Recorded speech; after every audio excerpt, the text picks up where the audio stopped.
All right, welcome back everybody. We are looking at Learning Unit 4 today. It's the marketing unit here in Principles of Business, BMGT 1101. As always, if you have a question about anything you hear in this video or anything in the Learning Unit, go back to your specific instructor, ask them, and they'll be able to help you out and answer that question for you.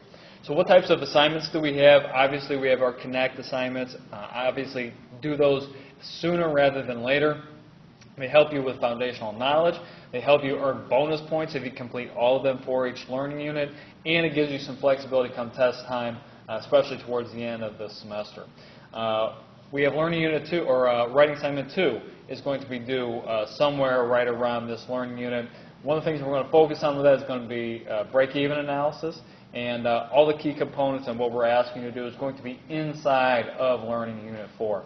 And if you're in a web class, make sure you're getting out to do the discussion boards, and you can have those as well. But always go back to our classroom and then look at the units of instruction, because that's going to give you a good weekly breakdown of what we need, what you should accomplish for this course. So some of the learning objectives for Learning Unit 4, the marketing topic. We're going to look at the 4 P's of marketing, right? You have product, you have place, you have price, and you have promotion. We're going to pay special attention to those because they're going to come up time and time again, not only in this class, not only in the writing assignment, but if you take more marketing classes, if you take more entrepreneurship classes, as you go forward, it's going to be a big part of this program.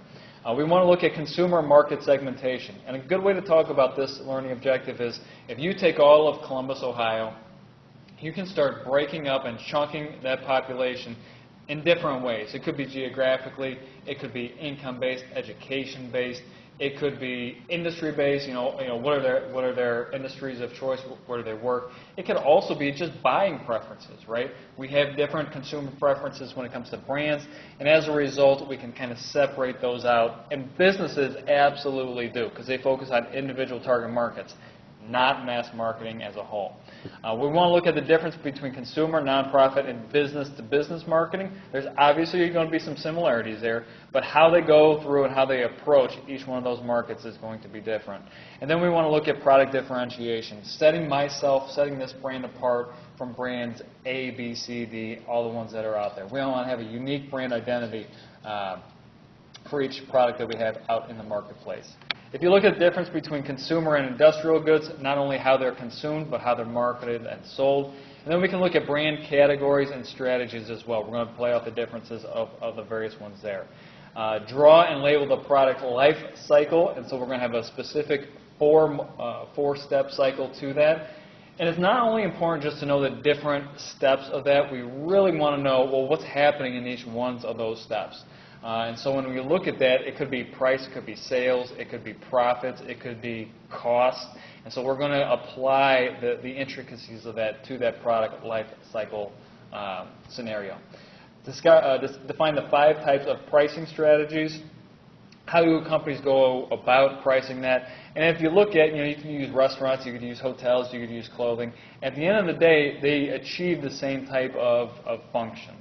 But when we look at branding, when we look at the price points that go in there, they're going to be priced differently based according to the result, the emotion that you get out of each one of those different prices or products in those categories.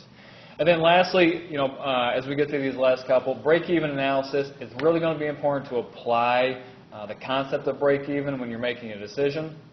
You can look at distribution with the last 3. Marketing channels and intermediaries, transportation modes used by different businesses, how's the product getting to your plate, your table, your house, especially when we look at the farm industry. There's a big, food industry, there's a big push now for farm to table, shrinking that supply chain down as much as possible. And then lastly, we skipped over it, name the examples of the 6 different product utilities, whether it's time, whether it's form, convenience, all those types of things. How are manufacturers, how are companies adding value, adding utility to that end product? Once again, whatever questions you have, get in touch with your specific instructor. They'll be able to help you out. And appreciate your time today, guys. Bye-bye.